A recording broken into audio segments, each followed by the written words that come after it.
Welcome to the second day of the conference. I'm very honored to have you all here. And now it is my great honor to introduce Michael Peter Edson, who is going to give this speech. Now, Michael is the Associate Director, Head of Digital at the newly forming United Nations Life Museum for Humanity. He is a Distinguished Presidential Fellow at the Council on Library and Information Services in the USA, and a member of the Open GLAM Advisory Board at the Open Knowledge Foundation. He is the instigator of the Open Lab workshop.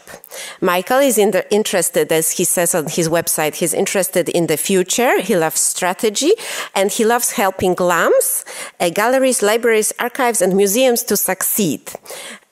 He will talk about, the title of the presentation is the speech is The Dark Matter, the Role of the Internet in Society and the Future of Memory Institutions. So please welcome Michael.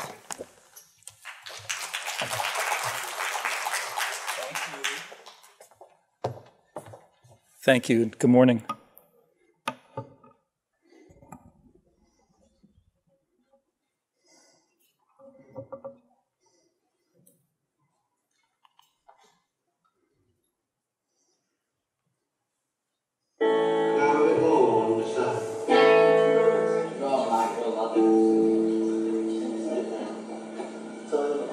That was not part of the show, actually. That was just a little bit playing up. This is the show now.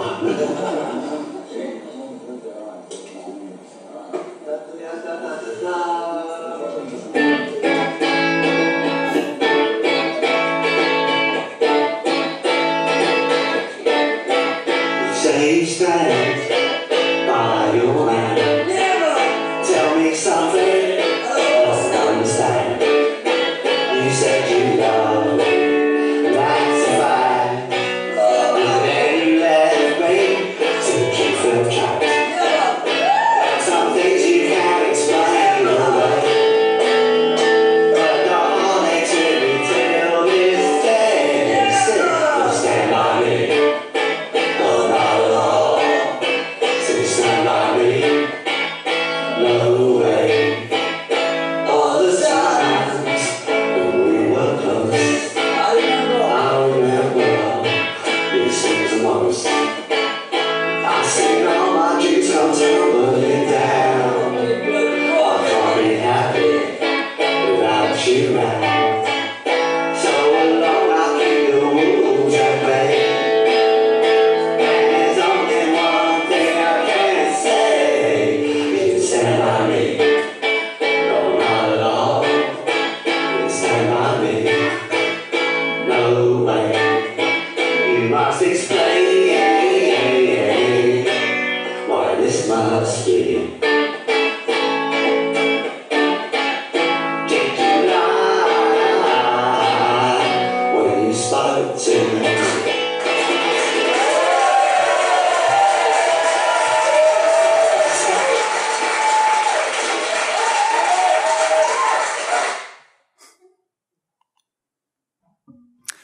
Until the 1960s, we thought we had a pretty good idea of what the universe was made out of.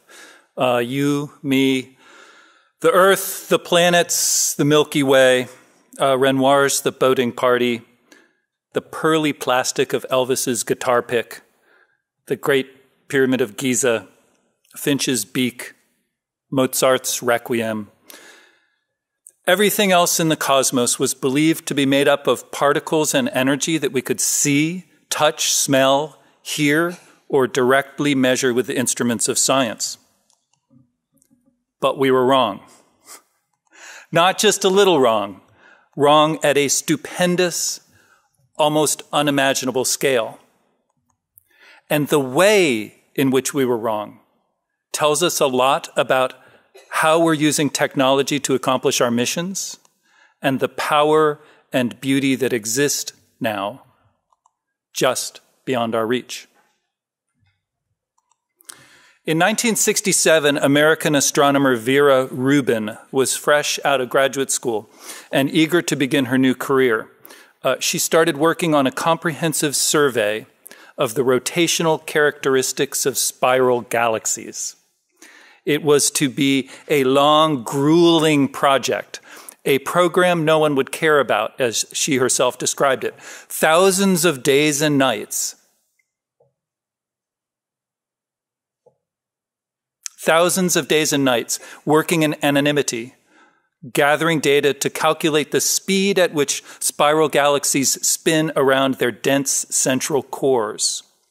But on Vera Rubin's first night of observations, she noticed something startling. Spiral galaxies are beautiful, enormous structures with flat disc-like bodies that sometimes span millions of billions of kilometers and contain hundreds of millions or trillions of stars. But as marvelous as they are, they're supposed to obey the laws of gravity like everything else in the cosmos. It was an article of faith that spiral galaxies would revolve around their axes like the planets in our solar system revolve around the sun, with planets closer to the center of the system spinning faster than those that are far away. But that's not what Vera Rubin found. She discovered on that night, and in every measurement that she or any other astronomer has taken since, that the outer regions of every spiral galaxy in the universe spin just as fast as their corresponding inner regions, regardless of whether the areas being measured were near the galactic axis or were 100 million billion kilometers away. In this galaxy, Triangulum, the outermost stars, she found, were moving so quickly that there seemed to be an invisible mass of 39 billion suns, almost 90% of the observable mass of the universe, pulling the distant arms of the galaxy forward. There was a missing mass equivalent to 39 billion suns. Where was the missing mass? How do you explain 39 billion missing suns? I always think about that next morning when she came into work and her boss asked, how'd it go last night on your first day at work? She said, oh, great. But either there's something wrong with the laws of the universe or there are 39 billion missing stars.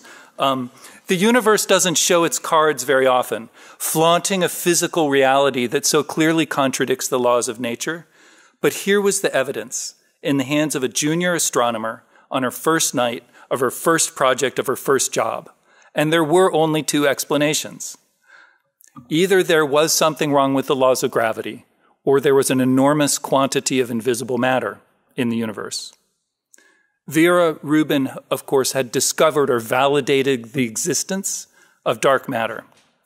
90% of the universe is made of dark matter, it seems. Hard to see, but so forceful that it seems to move every star, planet, sun in the cosmos. And I think that 90% of the internet is made up of dark matter too. It has an enormous mass and force that often can't be seen or detected by traditional organizations working in traditional ways. And the dark matter of the internet is open, social, peer-to-peer, and read-write. And without it, we're only working with a small fraction of what the internet can do to help us fulfill our missions. Vera Rubin wrote, we became astronomers thinking we were studying the universe, but now we learn we're only studying the 5 or 10% that is luminous.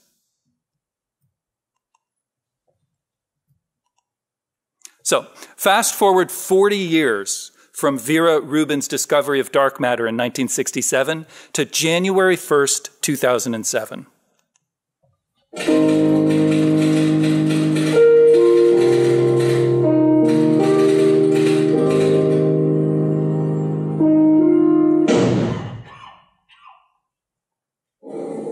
Hey, John. I guess you've heard by now. Auto power off. There's still some glitches to work out. Hello, John. By now you have received my message that we will no longer be communicating through any textual means. No more instant messaging, no more emailing. Only video plugging. And possibly phone calls. You can see my eye. Okay, just try to ignore that. There. You can't see it now, can you? Last night I sent you an email from a New Year's Eve party in Lake Tahoe. The email outlined our plans. Starting on January 1st, today, I will send you a video blog. Tomorrow, you will reply to that video blog. We will continue like this until the year is up.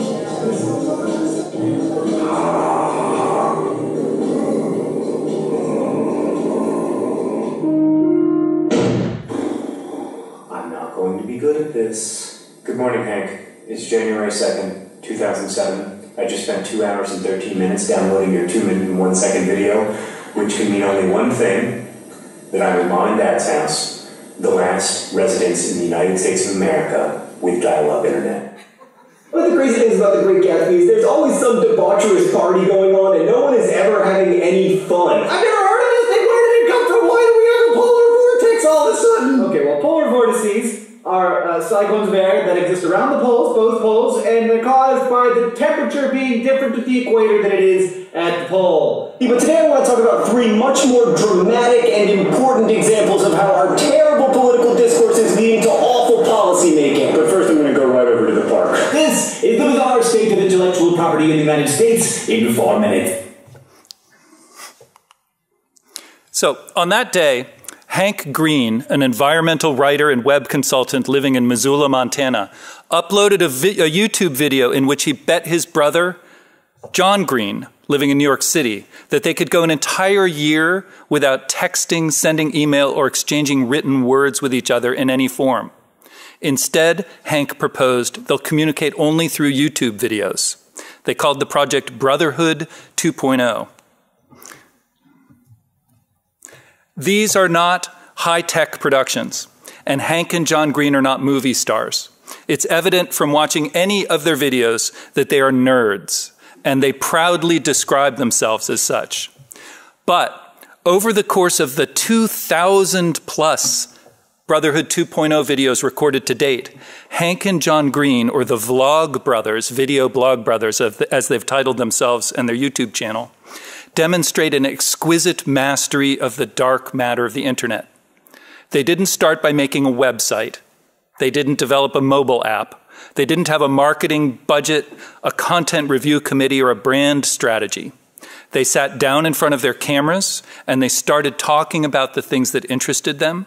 And in the process, they got to know their audience. Their work is social, graceful, spontaneous, humble, funny, creative, humane, and generous. And to formal institutions used to working with professional content developers, actors, videographers, and web developers, it all looks like a great big joke. But look at what happens as Hank and John Green move their experiment forward. They create the Vlog Brothers YouTube channel on January 1st, 2007. They start referring to their followers as nerd fighters, nerds who fight to reduce world suck. In other words, bad things happening in the world, which after all is all of our business, isn't it? Fighting to reduce world suck. They begin to notice that the nerd fighters are interested in social causes. They encourage the nerd fighters to donate money to certain charities, and the nerd fighters respond with great enthusiasm. Hank and John create the Montana, USA-based nonprofit institution, the Foundation to Decrease World Suck, to channel the financial contributions of their followers into charities of the followers' choices. They create the Project for Awesome, an online film festival in which the nerd fighters submit short YouTube videos that they produce themselves to promote their favorite charities. The crowd votes on their favorite charities, and at the end of the project, they donate money. Last time I checked, they raised $1.279 million to give to 30 charities of their choice. Hank and John Green begin talking about Kiva, which is a nonprofit microfinance organization that lets individuals make small, short-term loans to low-income entrepreneurs around the world. The nerd fighters respond also with great enthusiasm. Last time I checked, the nerd fighters Kiva group had 50,000 members, had loaned over $7 million through 241,000 loans. In 2010, Hank Green noticed there was no conference for lovers of online video, so he created his own conference called Vidcon.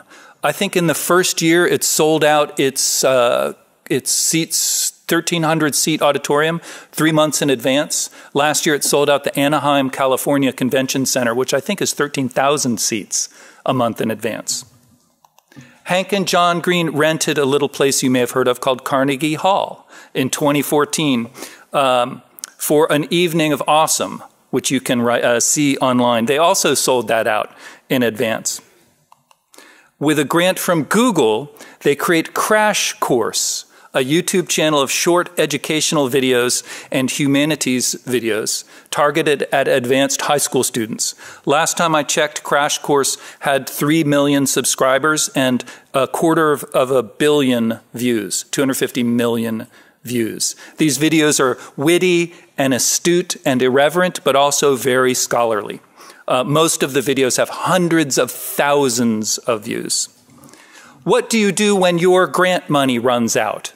Hank and John Green created their own crowdfunding platform called Subbable that enables people to support the ongoing work of creative individuals. Subbable and Patreon, a similar project, recently merged. That community together now includes over 250,000 people who've donated over $25 million to support over 10,000 creative projects. One of the interesting features of Subbable is that you can support a project for any amount of money, including $0. What? Why would you encourage people to donate $0 to support your project? Hank Green explains, because people who are struggling financially have enough trouble in their lives without feeling that they can't be fully part of something that matters to them simply because they don't have money. Hank Green noticed that fans of the Vlogbrothers were creating their own merchandise. We're creating graphics and t-shirts and memes to exchange with each other. So Hank and a friend created DFTBA Records, Do Not Forget to Be Awesome Records, an online marketplace where the Nerdfighters could market and sell their own fan merchandise. Hank and John Green would then redistribute the profits back to the creators.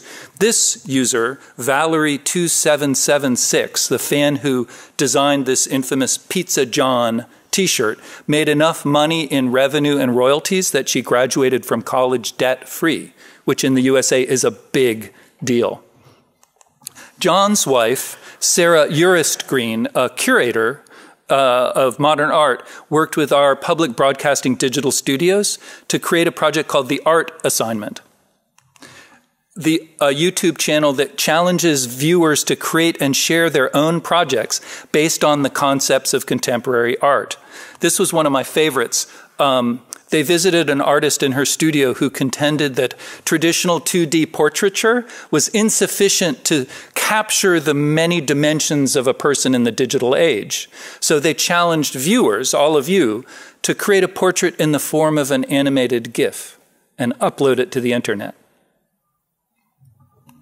Today, the Vlogbrothers YouTube channel has 2.8 million subscribers, 527 million views. The Vlogbrothers network. Now, who gets to have a network? Not many people get to have networks, right? That's for rich industrialists and capitalists in big cities, right? But no, anyone can have a network now. The Vlogbrothers network has 35 channels. Okay, so these two nerds have a network with 35 channels, over 8,000 videos, 8.7 million subscribers, and 1.2 billion combined video views. They have 3 times more views and 8 times more subscribers than the Oprah Winfrey Network channel, and Oprah Winfrey is a billionaire. They have 1,136 times more views and 570 times more subscribers than the Louvre's YouTube channel, and the Louvre is the most visited museum on Earth. So, to summarize, in 7 years, these two lovable nerds used YouTube and their own creativity to build what amounts to a vast educational content community that any museum or cultural institution in the world would be proud to call their own. They've got millions of avid followers. They've helped give millions of dollars to charity. They've elevated and sustained a discourse about culture, science, thought, suffering, and existence. And they've been having a blast and making a lot of people happy. Hank and John Green did this in 7 years.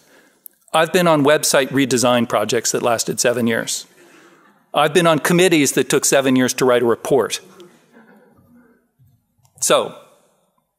But you've probably never heard of Hank and John Green, the Vlog Brothers, or Brotherhood 2.0.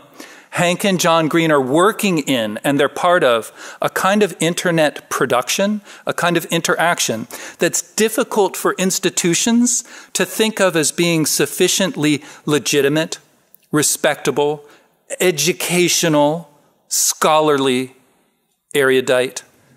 But it seems that the public doesn't care. It seems to me that the public doesn't think that much of what we do is sufficiently accessible, smart, joyous, generous, welcoming, bold, or educational to merit much of their attention, frankly. In the 1990s, researchers from the Urban Institute conducted a study of arts and culture participation in underprivileged communities in Oakland, California. When they surveyed local residents to find out where they got their culture, they were met with blank stares and a general reply of, "We don't have that kind of stuff around here." But to the researchers' credit, they went back to the office and they rethought how they asked the question. They returned a few months later and they asked it another way. They said, "Who are the creative people in your communities?" When they asked it that way, they got an outpouring of information about the artists, dancers, writers, musicians, choreographers, and other creative people living nearby. The problem wasn't a lack of culture in the community. It was that people weren't associating their creative inner lives with the galleries, museums, concert halls, and institutions that were created and operated on their behalf. In a similar vein, the organization UX for Good, User Experience Design for Good, held a design challenge workshop in Washington, D.C. last February to help generate new approaches to accomplishing the mission of America's National Endowment for the Arts. 7 teams of information architects and user experience designers were invited to invent projects, processes, and programs, anything that would, quote, support the arts in every community in the United States.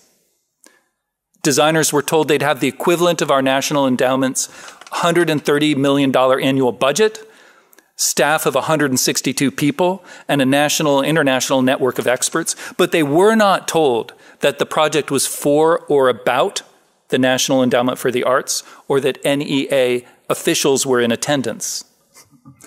When the teams reported back, none of their concepts proposed to use any aspect of the existing cultural infrastructure of the United States that the NEA had spent the last 50 years helping to build. In the minds of those designers, America's cultural institutions, its museums, symphonies, operas, ballets, performing arts centers, and other cultural institutions did not seem to be an asset that would help them support the arts in every community in the United States. Online, it may be no different. In this article in the Guardian Professional Network in 2014, Jane Finnis from Culture 24 reported that the UK, the United Kingdom's 40 biggest cultural venues, attract less than 0.04% of UK web traffic. The web traffic was basically the equivalent of a small, third-rate grocery store chain. Some of the disconnect between what our institutions could do online and what they do online could be attributed to something called the clothesline paradox, a term environmental pioneer Steve Baer coined to describe the phenomenon in which activity that can be measured easily, like buying a clothes dryer, putting your is valued over equally important activity that eludes measurement, like hanging your clothes on the line outside. When you buy a clothes dryer, it's easily measured by the economy. You make the purchase, you pay for repairs, you pay for electricity. It appears to stimulate the economy, but when you hang your clothes up outside, that value seems to disappear from the world. It's hard to measure. In a 2012 essay titled Measuring the Impact of the Sharing Economy, web pioneer Tim O'Reilly wrote, "It's quite clear to me that there's a new economy of content that's quite possibly larger than the old one, but just not as well measured, because we tend to measure, and here's the kicker, value captured, not value created for users. And aren't our mission-driven institutions supposed to be all about creating value for users?" The opportunity here is tremendous, and the experimentation that's happening in the cultural industries is encouraging. The question now is how to get these projects and experiments to scale up to more users and out to more of our profession. Leaders of cultural technology projects often tell me that they have to fight, we would say, tooth and nail for every dollar of funding and every yes of permission from their superiors. Even for projects that are considered to be successful, project teams are painfully aware of how much more they could be doing to scale the impact of their initiatives if they had adequate support. A director of a digital media group at a major metropolitan library system told me of a recent award-winning project that took 2 years to bring to fruition. He said, "It's been great, Mike, but we should be doing 10 of those projects a year." Small projects and small outcomes aren't a question of the glass being half empty or half full. I often hear cultural institutions saying, yeah, we're doing an experiment there, we're doing an experiment there, it's what we can do, it's good, okay, it's good. Don't judge us for what we're not doing, judge us for what we are doing. It's a valid point, but there's a disconnect here. And the disconnect is that the glass, which is the internet, and the dark matter of the open social read-write web is so much bigger than we're accustomed to seeing and thinking about. The glass is huge, and it's getting bigger every single minute. In 2010, Clay Shirky, in his book Cognitive Surplus, figured out that among the internet-connected, educated citizens of planet Earth, there are perhaps 1 trillion hours of free time every single year that can be used towards some higher purpose. 1 trillion hours. Clay says Americans spend over 260 billion hours a year doing what? Watching television. Says that America, since World War II, every American has had a very serious part-time job to watch TV. So 1 trillion hours, but Clay wrote that book in 2010, and 1.5 billion more people are on the internet now.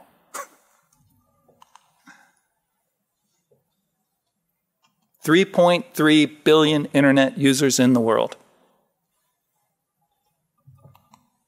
And another 5 billion are likely to come online in the next 5 or 10 years. Keith Devlin, in an essay in the book This Will Change Everything, wrote, "Within my lifetime, I fully expect almost every living human adult and most children in the world to own one." What's he talking about? Mobile phone. That could put global connectivity, internet, immense computational power, and access to all the world's knowledge amassed over many centuries in everyone's hands. The world has never, ever been in that situation before. The label says smartphones sold today, 4.6 million. I gave a presentation like this to the board of the National Library of Israel not long ago, and one of the board members said, "That's just the smartphone sold in my household."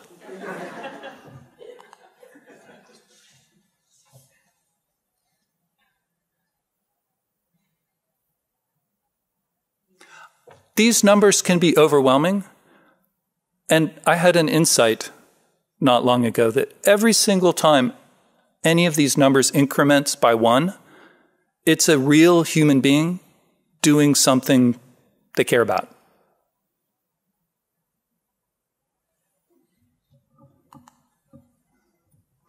We're so accustomed to the scale of attention that we get in bricks and mortar institutions that it's difficult to understand how big the internet is and how much attention, curiosity, and creativity a couple of billion people can have.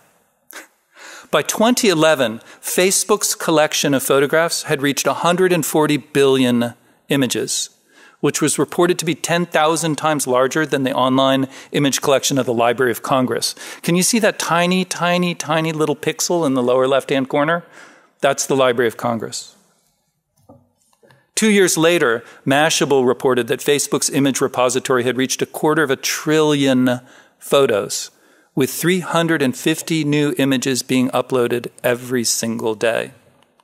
The top 4 mobile social networks receive 1.2 billion new photos every single day, and that was 2013. In spring's Aperture magazine, media theorist Lev Manovich wrote that the photo universe created by hundreds of millions of people might be considered a mega documentary without script or director. I love that. Reddit, the social website, which is really just people talking to each other, it's the low-techest thing in the world, had over 168 million unique visitors in April and an astonishing 7.5 billion page views. And yeah, the internet can be about dancing cats and unicorns, and I do love that stuff. But this is not simply lowbrow entertainment. Reddit does a thing called Ask Me Anything, which is an astonishing array of expertise and frivolity. Of the top 3 Reddit Ask Me Anything sessions were with Barack Obama, Sir David Attenborough, Bill Gates, closely followed by I am the guy with 2 penises, ask me anything. And I was mauled by a bear, fought it off, drove 4 miles down a mountain road with my face hanging off. Ask me anything. You know, it's a great mix of stuff. And I think in this venue, in an institution like this, you would tend to dismiss the lowbrow, but there's not much difference between that story and this story, which is a famous American story of our explorers, Lewis and Clark, encountering their first grizzly bear. Or what's the difference between that and this? Hieronymus Bosch. Studs Terkel is kind of a hero of mine. He was a Chicago-based journalist for many years. He said, people are hungry for stories. It's part of our very being. Storytelling is a form of history, of immortality too. It goes from one generation to another. And Cory Doctorow, in his book, Information Doesn't Want to Be Free, says that it's these small interactions, the small trivial interactions you have with your friends, your loved ones, your neighbors, that really make up the fabric of who we are. These things are important and need to be exalted on their own right. He says the momentous arises only from the trivial. I was thinking about that yesterday, walking through your galleries downstairs. So I often get the question, but digital culture, I put it in the form of a question, is digital culture as good as a visit to a museum? Actually, I'm being nice. Usually the question is, digital culture is not as good as a visit to a museum. And when I get that, I push back pretty hard. And I challenge you to do this. Try Googling the phrase, TED Talk made me cry. And watch some of the resulting videos. Ed Gavigan's story of how he was almost died on the streets of New York. Amazing story of the mute quadriplegic Henry Evans, who learned to re-engage with the world through the help of a roboticist and quadcopters. Or Sugata Mitra's incredible work in allowing children in the poorest slums of India to educate themselves. It's amazing, mind-blowing stuff. I'm giving myself chills up here just thinking about it. And then think what often happens during visits to cultural venues. This is, of course, a crowd admiring the Mona Lisa, so to speak. Beth Harris who was the co-dean of art and history at the Khan Academy, told me, I'm going to make this a little bigger on my screen so I can read it. A museum visit isn't this amazing, contemplative, aesthetic, transcendent experience.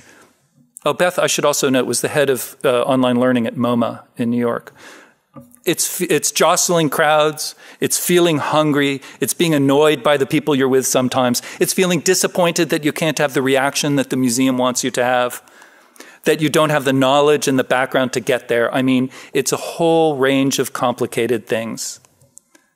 And this is backed up by a 2001 study at the Smithsonian Institution, my alma mater, called Art Museums and the Public, which concludes that one of the most striking results of this generation worth of museum audience studies is that the explicit aims of exhibition planners are rarely achieved to any significant degree. I have this slide set is up online on SlideShare, along with hyperlinks and footnotes, so you can read all this stuff for yourself. You don't have to take my word for it. Or Brewster Kahle from the Internet Archive, who said the people who are supposed to be doing universal access to knowledge, which is, in his mind, academic libraries, and are getting $12 billion a year to do it, are not getting the job done. So, does the public have to settle for what institutions give them now? No. There's a concept that I'm very fond of called permissionless innovation. The title of this book by Reddit's co-founder, Alexis Ohanian, is called Without Their Permission, How the 21st Century Will Be Made, Not Managed. And it's full of examples of this concept of permissionless innovation. People who used to be your passive audience, or just, the public, taking matters into their own hands. And actually, I've got a whole slideshow. Actually, I'm giving this talk on Saturday. So come hear that in town. I'm not sure what the venue is, but you can find me if you want to come. Dives into this in much greater detail. One of my favorite examples of permissionless innovation is that people at the Sunlight Foundation, a very small nonprofit in Washington, D.C., redesigned the website of our Supreme Court in America without their permission. They scraped the data off of the Supreme Court's website. They added information of their own. They introduced breathtaking new features like the ability to search on cases and to have a calendar of the course docket. And they offered the design back to our U.S. Supreme Court as a gift. And the Supreme Court wisely accepted many of their suggestions. Another example that's closer to the cultural sphere is that art historian Alexandra Corey, a few years ago, became so personally offended at the lack of interest in the Uffizi Gallery in Italy of being online, putting any of their materials online, being on Facebook, that she created her own ebook guide and Android and iPhone apps because the Uffizi wouldn't do it themselves. She did it without their permission. She was not a web developer, a technologist. She told me that she and her husband, instead of going to the beach one August, sat at home and watched YouTube videos about how to make smartphone apps. And they just did it themselves. Okay, and the hidden message here is that if they can do that, you can do that. Another example is a group of early 20-year-olds in Italy also became offended that Italian cultural institutions were not online, that they created their own movement called Sveglia Museo, which literally means wake up museums. What do? You create a brand, a channel on Twitter, a Facebook page. They created an ebook to share with their colleagues. They paired up aspiring professionals in Italian institutions with counterparts in other parts of the world that were a little farther ahead. It was a tremendous movement. Or this guy, Nick Gray, who thought the Metropolitan Museum was kind of boring and stodgy. So he hacked it. He created his own kind of irreverent tours. He found out if you brought more than 10 people into the Metropolitan Museum of Art, you needed to register with the Public Affairs Department. So he brought 9 people in every time. And he's now started a business in many cities in the U.S. called Museum Hack that offers irreverent alternative tours of the Metropolitan Museum. And you may remember this from the beginning. I know you remember this from the beginning of the presentation. This was a performance by the Clash frontman, Mick Jones, who's now a genteel elderly gentleman. gave much of his collection of personal artifacts from the British punk rock scene to create a new rock and roll public library in London. And he performed at the opening of that institution. Just 30 people got in. And this woman who recorded this video was visiting London from Brazil. She found out about the event. She talked her way in, and she recorded the video without the permission of the Rock and Roll Library. She didn't get a release form. She didn't go through any formalities. She and pretty much everyone else there did what you do. Pulled out your phone and you started recording. The video's shaky. Half the video is of the guy in front of her's head. Your public affairs departments, your education departments would never approve a video like that. And yet she recorded it. And last time I checked, it had 263,000 views. I found the person who recorded this video online, Isabella Cordaro from Brazil, and got to know her a little bit. She told me that the space was very small, and I think it created this intimate mood. The concert was very emotional. I cried a lot when Mick Jones talked about Joe Strummer, and he cried too, especially when he played Stay Free. I recorded it to remember. That phrase has particular poignance in this building. I recorded it to remember and to show my friends here in Brazil this special day. I'm very surprised that people around the world are still seeing this video and write thanking me for sharing this moment. This is amazing. You know, it is amazing.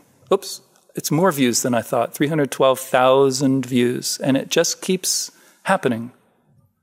And the thing I think our institutions need to learn is that passionate, creative, sharing people like Isabella Cordaro are everywhere. We need only to look for them and meet them at eye level as friends. It's often forgotten that Tim Berners-Lee designed the World Wide Web to have a remarkable central characteristic. Everyone who joined would automatically be granted the right to both consume and produce, to read and write to the web on equal footing with everyone else. Tim Berners-Lee, or Sir Tim, I should say, wrote, "The idea was that anyone who used the web would have a space where they could write." And so the first browser was also an editor. It was a writer as well as a reader. Every person who used the web had the ability to write something. The architecture, the very architecture of the World Wide Web is built on these humanistic, democratic ideals, and we can do a lot of good with them as institutions if we make wise choices and concentrate our efforts where they'll matter the most. Everyone means everyone.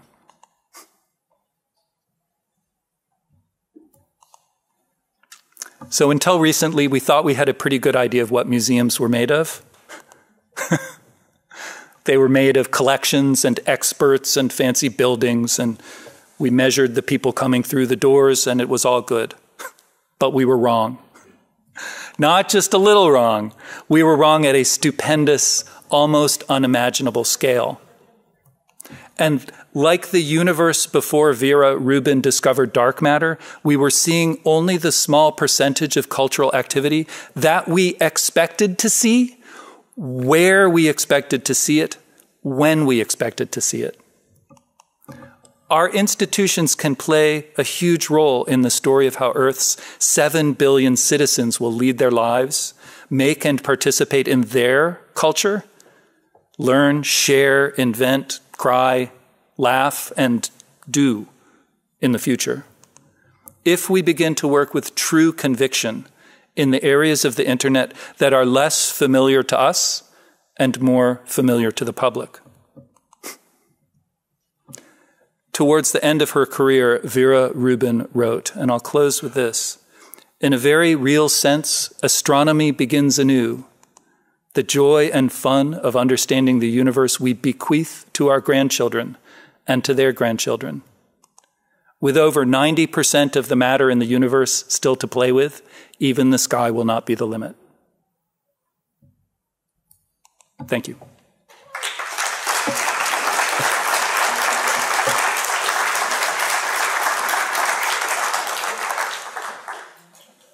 Do we want to do questions? Okay, thanks.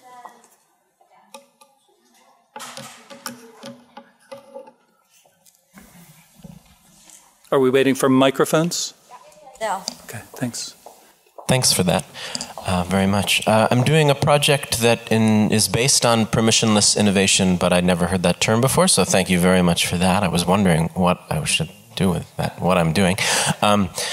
I'm wondering about the... I don't want to reduce it to, so as a short term, the copyright side of things, but I don't want to reduce it just to the legal.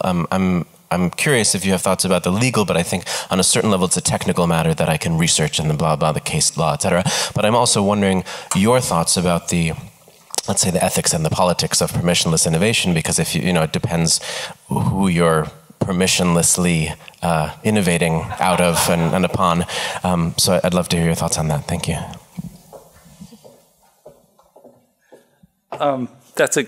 You've cut right to the heart of it, and I cut out about 100 slides from this presentation that are about openness, both as an intellectual property construct and as an accelerant to good things happening in society, and as a mindset where you assume that you're sort of the most brilliant people in your network are outside your walls. So I think that cultural institutions, especially public-funded institutions with a civic mission, have a moral imperative to be leaders in copyright and intellectual property reform. And I think they are negligent of their obligations to society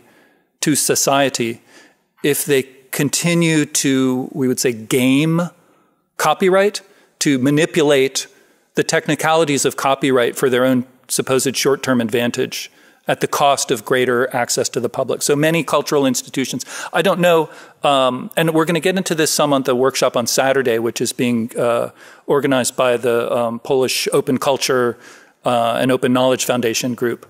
Is there anyone from the group here in the audience? No? Yep. Do you want to say anything? Okay. Is that Alexandra? Yep. I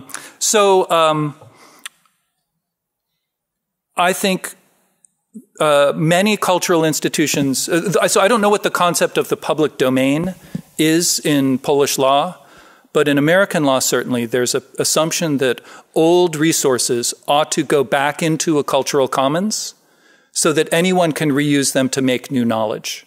And every scholar in the room has experiences of trying to get the heads are going like this, trying to get permission to use some reproduction of some artifact from someone else's collection, and it either costing them an arm and a leg or being prohibitively difficult to get. That slows down innovation, it inhibits new ideas being created, it's counterproductive in society, and institutions are to blame often for that. And I find that to be outrageous and short-sighted. I can go on and on in that. So my answer to your question, and I love the way your thinking and your mind is working, is that I think memory institutions have an obligation to society to push the envelope on fair use, the public domain, particularly because the law, which was written for the physical world, no longer works well in the digital world and actually slows down our missions. How's that for a speech? All right. I could say much, much, much more. Well, I just want to thank you for a wonderful talk. I think everybody in the audience is blown away by it. I had a really practical question. When you deal with institutions or traditional institutions like museums, what's the political savvy way to approach change? Do you go through the donors or through the traditional curating department or media departments? I mean, to me, that's the real challenge is where do you start? Yeah, it all comes down to change, doesn't it? So I was I worked at the Smithsonian for 25 years. My first job was cleaning plexiglass there. It was the only job I was qualified to do, and wound up leading digital strategy. And Smithsonian's 6,000 employees, 28 museums and research centers. It's all about change. And many institutions, the whole idea of institutional design was to be changeless. it was observed to me that most institutions, most museums are built on the model of enduring wisdom, in which the whole idea is you protect your experts from the stresses and trivialities of the real world, and they do their work in isolation and deliver wisdom out to a passive and grateful world. And that model no longer is even partially sufficient to describe or be impactful in the world we live in. I mean, so there's a whole apology here. Yes, the world of scholars working in isolation is still important, but it doesn't tell the whole story. So institutional change is the big, big issue. And I know that we're complacent in our industry, in universities and memory institutions. We believe that change will take care of itself over generations. I can't tell you how many times I've heard, well, when that curator retires, we'll get on to the next thing.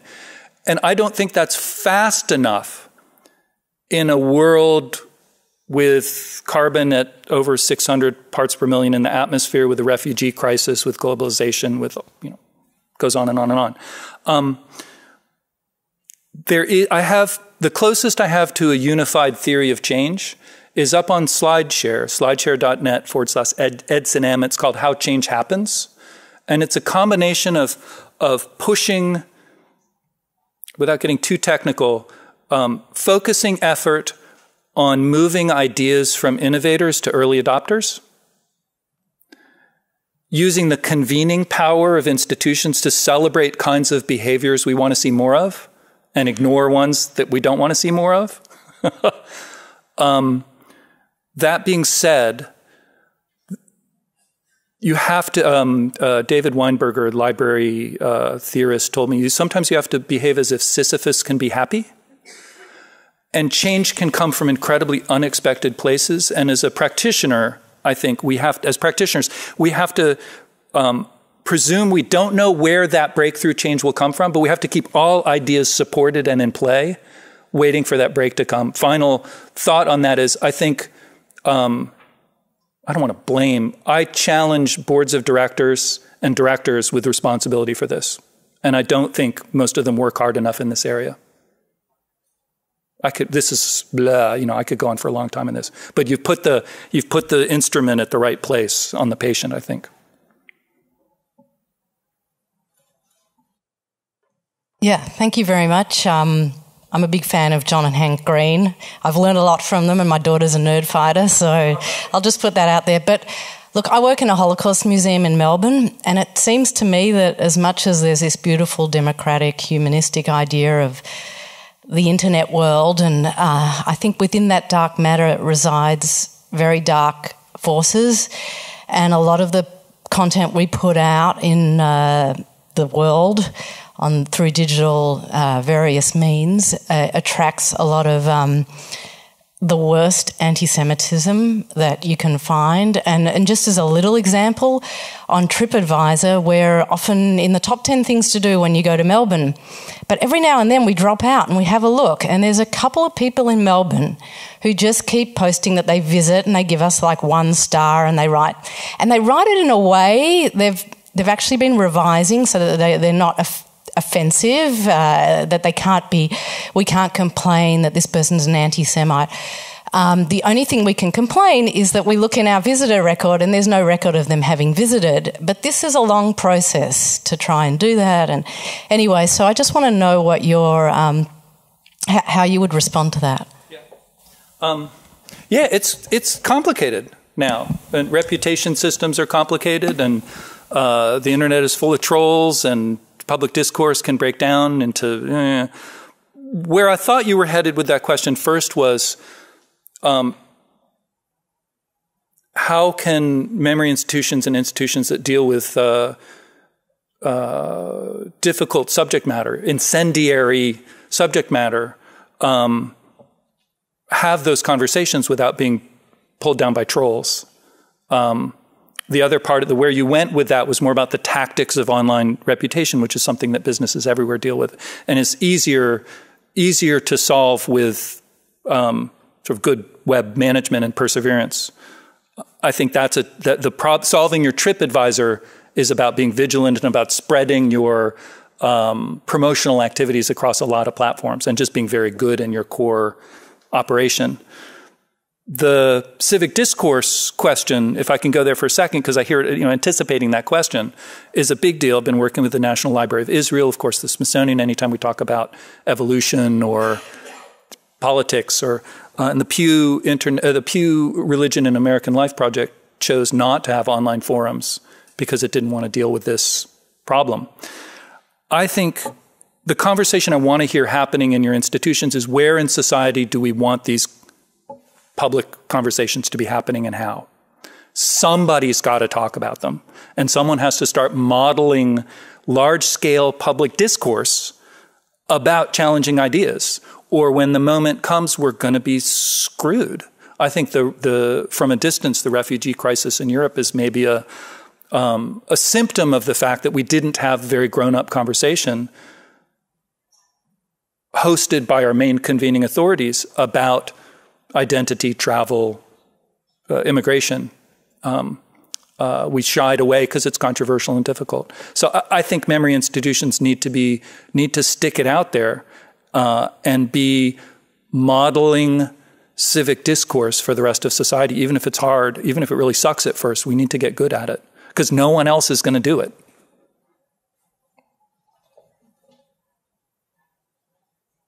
And that worries me more than anything. Because we've got a lot of very challenging ideas coming our way.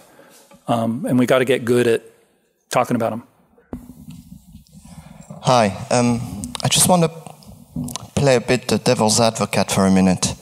My humble opinion, that has been formed with 20 years of experience as an exhibition designer for museums, is that, one, I think we shouldn't underestimate the ability of museums, established, small, big, to actually understand what you're talking about. I think there's been a tremendous change of attitude within museums, generational. You have a fantastic new array of new blood coming in museums these days. There's plenty of them today here. This institution is actually a very good example of a museum that existed on the web very successfully before even the first stone for this building we are in was set. So I think, to be positive first, I believe there is much more than is visible at the moment. There are forces in museums that I've been lucky to witness, at least in the UK where I'm based, which I'm very hopeful about. But the second question is more a sense that in the last 15 years, I have myself witnessed a bit of a backlash of everything you're talking about. I would say that in the last 5 or 10 years, a lot of your arguments were very much on the table, especially with younger people coming into museum teams, young curators or newly formed educational department, marketing department, and so on. And actually now what I'm witnessing is a bit of a full circle, at least in the UK, I can't speak for everywhere, but where actually the question that is back on the table is that marketing, access, visibility is not curation. They are very, very different things. And one of the major aspects of that for me is actually time and visibility. So to take your metaphor of the universe and dark matter, well, the universe wasn't made in one day. Neither are museums or exhibitions. And I think it might take 7 seconds to tweet an opinion about an exhibition you've just visited, but it will take 7 years for it to be of quality. And I think there is a sense that while I'm totally with you on the sense of access, visibility, offering what museums can provide to everyone, I think museums themselves are a point of reference. There are this 10% of light that define the 90% of dark matter around them. And I think it's important to embrace where the digital age is now leading us with a sense of continuity, and I think there is a new thinking in museums today where they're almost going back to their mission statements, but with a new awareness of everything you're talking about. And I think it's important to maybe talk more about where those two worlds meet as opposed to one becoming the other, because that's opening the door to a lot of issues and quality curation. Where is curation in what you're describing? Okay. Briefly, it's hard to generalize, but I think most museums dramatically overestimate the impact that they have in society, and they're happy with what turn out to be very small numbers of actual eyeballs on their content and very diffuse impacts that are mostly someone else's responsibility. And I don't think that's good enough now for most institutions. As a case in point, I was talking to a major collecting institution in Washington. Their subject matter, they say, is known, and what did they say? Half of humanity is familiar with their subject matter, their collection. I asked them what activity they were most proud of as an institution. They said, oh, by far, training teachers. That is our gold, whatever, our gold star on our Christmas tree, or our gold menorah on our countertop. How many teachers a year do you train? I asked them. 24. They were completely happy with 24 teachers a year. Even if those teachers were exquisitely, perfectly trained, I said, could you double that? What would it take to train 48 teachers a year? Completely not their mindset. Similarly, the National Gallery of Art in Washington, D.C. has had the same visitation since the East Wing opened in 1970, something. Completely flatline. It never has occurred to them that there are billions of people who, by right, should be able to access and participate in the subject matter of the creative and cultural output of humankind. So I think the museum industry still suffers from very tiny dreams, and it needs an update. That being said, if an institution can fulfill its mission by being a bricks and mortar institution, no website, super serving its local community, I think that's fantastic. But what I'm asking for, and what I think you're saying too, is look at the mission and do justice to the mission. If that means being the Vlog Brothers, be the Vlog Brothers. If that means being a tiny little knitting club, be a knitting club. I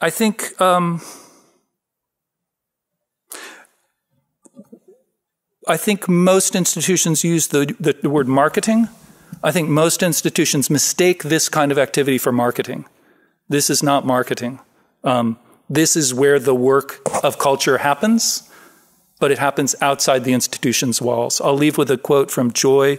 Bill Joy was one of the co-founders of Sun Microsystems. He said, no matter what business you're in, most of the smart people work for someone else. And actually, I met a lawyer who used to work for Bill Joy who came up to me after a talk and said, you're right. I used to work at Sun Microsystems, she said, and most of the smart people did work for someone else. No matter how many experts we have in our institutions, no matter how big our collections are, most of the people who know about those things don't work for us. We don't even know who they are. They can find us if we open up and if we presume that we're partners in the increase and diffusion of knowledge, not masters. So thank you so much, and I think we can continue this talk during the coffee.